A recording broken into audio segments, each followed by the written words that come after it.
The book of Habakkuk. The prophet Habakkuk puts forth a complaint to God about the injustice in Israel. He asks how God can use the evil power of the Babylonians against good people and evil people at the same time. God answers that the good will live because of their faith, but the evil will be judged in their own time.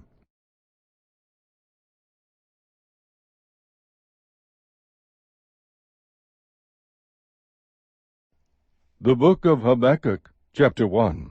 The oracle which Habakkuk the prophet saw. How long, O Lord, will I call for help, and you will not hear? I cry out to you violence, yet you do not save. Why do you make me see iniquity, and cause me to look on wickedness? Yes, destruction and violence are before me, strife exists, and contention arises. Therefore the law is ignored, and justice is never upheld. For the wicked surround the righteous, therefore justice comes out perverted. Look among the nations, observe, be astonished, wonder, because I am doing something in your days. You would not believe if you were told. For behold, I am raising up the Chaldeans, that fierce and impetuous people who march throughout the earth to seize dwelling places which are not theirs.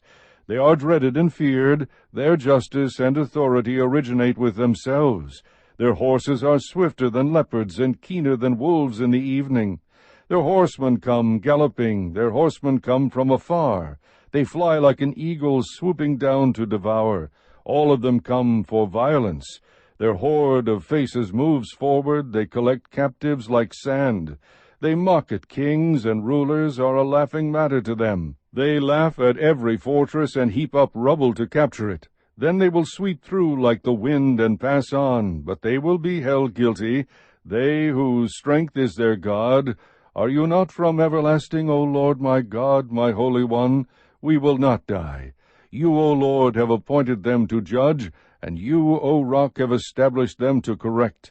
Your eyes are too pure to approve evil, and you cannot look on wickedness with favor. Why do you look with favor on those who deal treacherously? Why are you silent when the wicked swallow up those more righteous than they? Why have you made men like the fish of the sea, like creeping things without a ruler over them?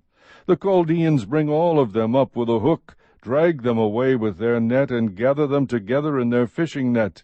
Therefore they rejoice and are glad. Therefore they offer a sacrifice to their net, and burn incense to their fishing net. Because through these things their catch is large, and their food is plentiful. Will they therefore empty their net, and continually slay nations without sparing? Chapter 2. I will stand on my guard post, and station myself on the rampart, and I will keep watch to see what he will speak to me, and how I may reply when I am reproved. Then the Lord answered me and said, Record the vision, and inscribe it on tablets, that the one who reads it may run, for the vision is yet for the appointed time. It hastens toward the goal, and it will not fail. Though it tarries, wait for it will certainly come, it will not delay. Behold, as for the proud one, his soul is not right within him, but the righteous will live by his faith.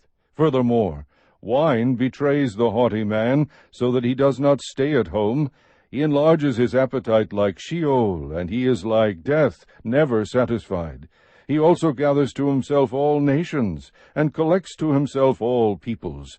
Will not all of these take up a taunt song against him, even mockery and insinuations against him, and say, Woe to him who increases what is not his, for how long? And makes himself rich with loans. Will not your creditors rise up suddenly, and those who collect from you awaken? Indeed, you will become plunder for them, because you have looted many nations. All the remainder of the peoples will loot you, because of human bloodshed and violence done to the land, to the town, and all its inhabitants.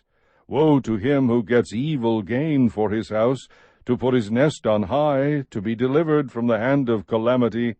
You have devised a shameful thing for your house, by cutting off many peoples. So you are sinning against yourself. Surely the stone will cry out from the wall, and the rafter will answer it from the framework. Woe to him who builds a city with bloodshed, and founds a town with violence. Is it not indeed from the Lord of hosts that peoples toil for fire, and nations grow weary for nothing? For the earth will be filled with the knowledge of the glory of the Lord, as the waters cover the sea. Woe to you who make your neighbors drink, who mix in your venom even to make them drunk, so as to look at their nakedness. You will be filled with disgrace rather than honor. Now you yourself drink and expose your own nakedness. The cup in the Lord's right hand will come around to you, and utter disgrace will come upon your glory. For the violence done to Lebanon will overwhelm you, and the devastation of its beasts by which you terrified them, because of human bloodshed and violence done to the land, to the town and all its inhabitants. What profit is the idol when its maker has carved it, or an image, a teacher of falsehood? For its maker trusts in his own handiwork, when he fashions speechless idols. Woe to him who says to a piece of wood, Awake, to a mute stone, Arise, and that is your teacher. Behold, it is overlaid with gold and silver, and there is no breath at all inside it. But the Lord is in his holy temple. Let all the earth be silent before him. Chapter 3. A prayer of Habakkuk the prophet according to Shigionoth. Lord, I have heard the report about you, and I fear. O Lord, revive your work in the midst of the years. In the midst of the years make it known. In wrath remember mercy. God comes from Teman, and the Holy One from Mount Paran. His splendor covers the heavens, and the earth is full of his praise. His radiance is like the sunlight. He has rays flashing from his hand, and there is the hiding of his power. Before him goes pestilence, and plague comes after him. He stood and surveyed the earth. He looked and startled the nations. Yes, the perpetual mountains were shattered. The ancient hills collapsed. His ways are everlasting. I saw the tents of Cushan under distress. The tent curtains of the land of Midian were trembling. Did the Lord rage against the rivers? Or was your anger against the rivers? Or was your wrath against the sea, that you rode on your horses, on your chariots of salvation? Your bow was made bare, the rods of chastisement were sworn. You cleaved the earth with rivers, the mountains saw you and quaked. The downpour of waters swept by. The deep uttered forth its voice, it lifted high its hands. Sun and moon stood in their places, they went away at the light of your arrows, at the radiance of your gleaming spear. In indignation you marched through the earth. In anger you trampled the nations. You went forth for the salvation of your people, for the salvation of your anointed. You struck the head of the house of the evil to lay him open from thigh to neck. You pierced with his own spears the head of his throngs. They stormed in to scatter us. Their exultation was like those who devour the oppressed in secret. You trampled on the sea with your horses, on the surge of many waters. I heard, and my inward parts trembled. At the sound my lips quivered. Decay enters my bones, and in my place I tremble, because I must wait quietly for the day of distress, for the people to arise who will invade us.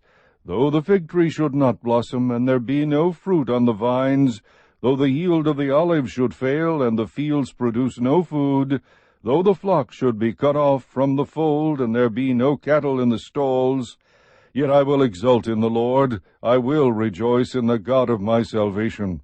The Lord God is my strength, and he has made my feet like hinds' feet, and makes me walk on my high places. For the choir director, on my stringed instruments.